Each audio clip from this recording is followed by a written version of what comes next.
Hello, everyone. Welcome back. This is Rando Geek. All right, so I'm going to be transparent with this and just let you know that there's two fees, but these are separate administrative charges applied to customers' accounts. This is going to be for personal and business. One charge for personal, one charge for business. Separate. If you have a personal and business account, you'll get hit twice. If you have personal, you'll get hit once, business once. So only if you have both will you see a double charge.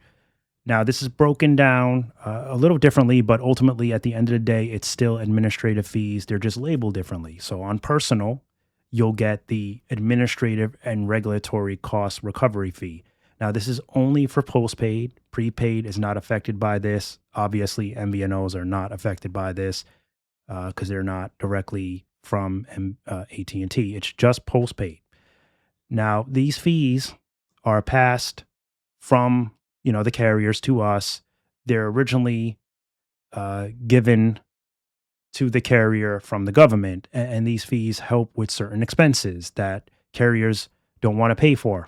They want us to pay for it, such as government programs, compliance fees, network interconnection agreements, relationship issues, or programs and services that are going on with the telecommunication providers, that type of thing. That all gets passed to us.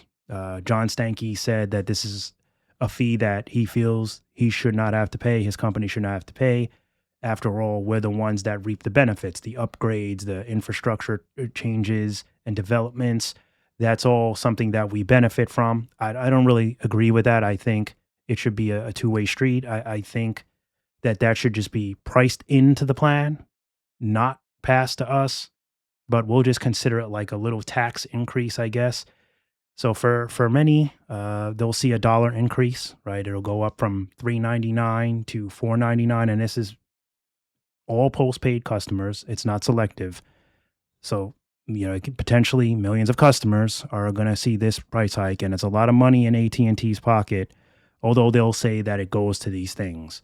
Now, the second increase affects businesses and government accounts. They're the ones that are going to hit the hardest because they have more lines. So their price is going up from $2.49 to $3.49 per line per month. Now, on the surface, a dollar increase, if you're on a personal account, not the end of the world, right? It's like a dollar more a month, $12 a year, two lines, $24 a year, $2 a month. If you have a lot of lines, 5 lines, 10 lines, that's when it can get more expensive, over $100 a year. And for many, it's the principle, the simple fact that they're seeing their price constantly going up on postpaid is irritating. It's kind of a signal that the carriers are in your pocket. You already feel you're overpaying. You may not feel you're getting the service. You've been getting the service that you deserve or are used to. With certain carriers taking away benefits, we're hearing a lot about AI trying to take away customer service. T-Mobile wants you to use an app. They don't even want you to go into a location, a retail location, and talk to somebody anymore. They want you to do it yourself. So self-service at postpaid expenses just doesn't add up. There's no way to really justify it. And these little fees mount on top of it. So it's a ever burning feeling of like you're just being pushed away from postpaid, and ultimately more customers are finding out about MVNOs. And you're starting to see that it's pretty attractive offers for many. Postpaid still has its place, right? There's a lot of benefits for many on postpaid. Phone deals are still ultimately better with postpaid. There's better international plans typically, although MVNOs such as Darkstar, etc., are improving in that area very greatly. And the phone offers are starting to get better with MVNOs as well, but they're not there yet. But they are present. They are increasingly getting better. And then there's a few other perks and benefits with postpaid. Like if you have a lot of lines, you could pay less per line overall than you would, say, going to an MVNO on a single line. But if you don't have that many lines, if you don't need a new phone right now, MVNOs are really a great alternative for many. And they're going to, I think that's going to increase. I think we're going to see more of this. And one downside of postpaid with the phone deals is you are locked in for 36 months at least, right? On these deals, and you're most likely on a more expensive plan than you would have chosen originally to get that phone discount. So you're still paying a lot overall, and now you're locked in. You can't leave until you pay off that phone, and some carriers are not letting you pay off that phone early, so they want you to, because they don't care about the phone, you know? They you got your phone, and they got you. That's the attitude. They got you locked in for 36 months. They make way more with you paying higher price for that plan than they would if you bought that phone at a higher price. They're getting those phones at discounted prices from these companies. They buy them in bulk. So they sell them, they retail them for much higher, double, triple, sometimes in many cases the price. So this is why they don't want us to pay it off early. Um, so with that being said, that's another reason to reconsider. If you can buy your phone outright, that might be the better choice for you. If not, then you can stick with postpaid. Like I said, there's still great benefits. It's not like postpaid has no use, but it's declining.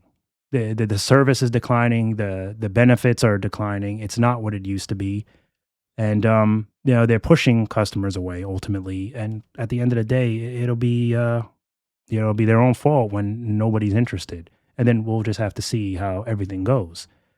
But ultimately, MVNOs for many we're going to see some churn here.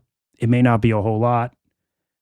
In fact, this could benefit AT&T temporarily. It could put a band-aid on a wound that's been showing churn. When they balance out, these fees will look like they're generating more money, right? They don't want to go after the plans directly all the time. So behind the scenes, they increase these fees and it looks like they're getting more money.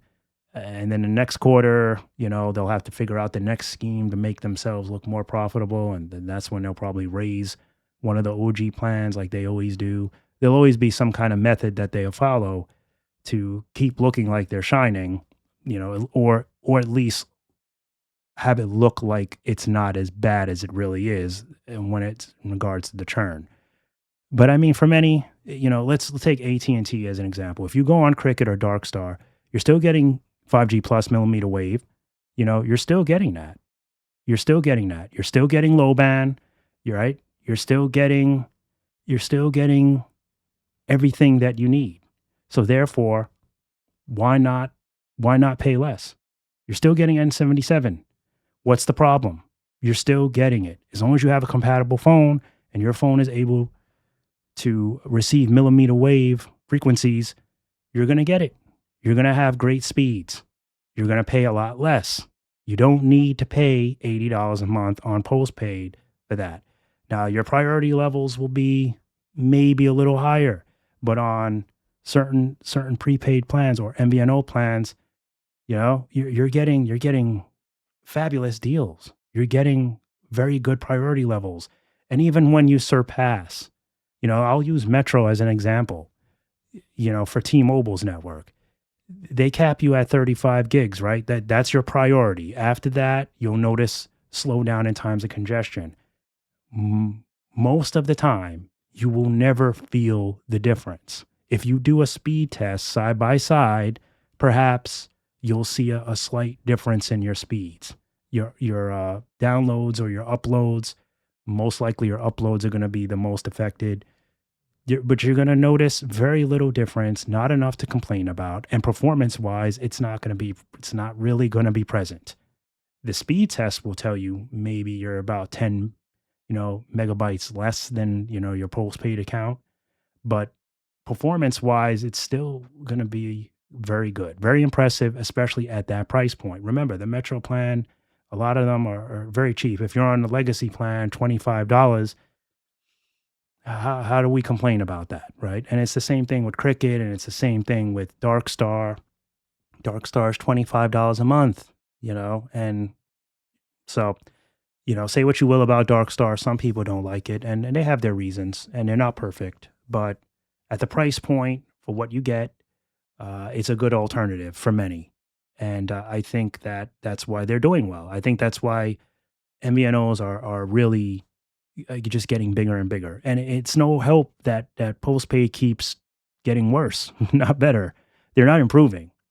They're looking a little lonely over there in the corner, if you ask me, because I'm starting to see a lot of people cheering on the MVNO side. I read it in the comments. I see it in the polls when I run them. Just discussions all around. People are starting to see that it's just not really, it's not worth paying that, and they're still getting what they need. So I'm all for it. As always, thank you so much for stopping by and watching, and we'll catch you in the next one. Bye for now.